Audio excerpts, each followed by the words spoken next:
Hello, I'm Kat Sales, Vice President, Standards and Guidance, and in this short video, I will run through the introduction part of the new proposed Global Internal Audit Standards with you, and we will take a look at the noteworthy changes in the glossary. The introduction of the standards starts with why we need the standards. The standards provide for the requirements and recommendations that internal audit needs to follow to ensure good qualitative audits and coherence. The standards can also serve to evaluate the performance of the internal audit function. The introduction part also describes the new structure. We have now 5 domains, and in the domains we will find different principles. These are actually broad descriptions or statements summarizing a group of underlying requirements and recommendations.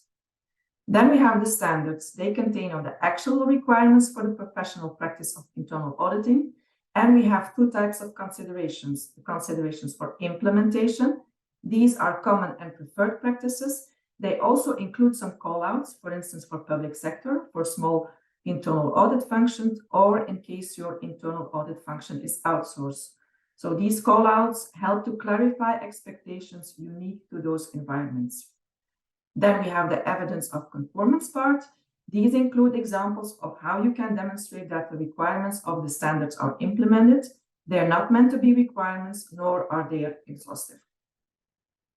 In the introduction, you will also find or mention that the standards apply to as well individuals as to the internal audit function as a whole, no matter the size or the structure. Internal auditors are accountable to conform with the standards as well as with the ethics and professionalism domain. And in addition to that, the Chief Audit Executive is also accountable for the overall conformance with the standards. The use of must, should, and may is clarified. The must statements are unconditional requirements. When it's stated as should, this means then preferred practices. And when may is used, then it refers to optional practices, so more like kind of examples. The last part of the introduction session provides for information on the standard setting due process. It mentioned that the standard board provides or develops the standards based on soliciting broad stakeholders' perspectives.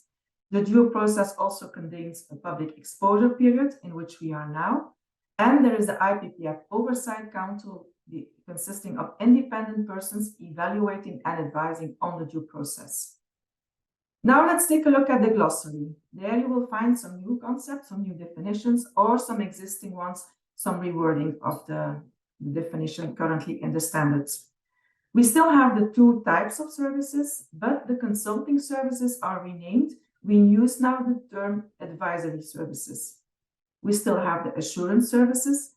In the definition, you will find some further clarification that these activities serve to provide a statement and not only an objective examination as currently in the standards.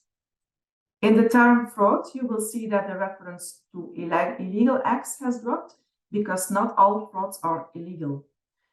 Internal audit function is now the word we use instead of internal audit activities because this is common language and it covers better the overall concept.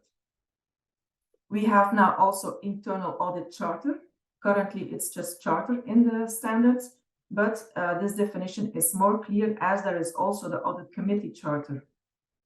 In the governing domain, you will find a new concept, the internal audit mandate. This is defined as the internal audit function authority, role, and responsibilities. Also, board is more clarified. There's a clarification because in many countries, this may be otherwise interpreted. So summarized, it states that the board refers to the highest level of whoever is in charge with governance in an organization. Stakeholders is also a definition you will find now in the new proposed standards. It is referring to a party with a direct or indirect interest in an entity's activities and outcomes, and you will see some examples there. But in this context, it typically refers to the direct stakeholders. As said, some concepts are not new or well known, but are now specifically defined because of regular references in the specific domains now in the standards.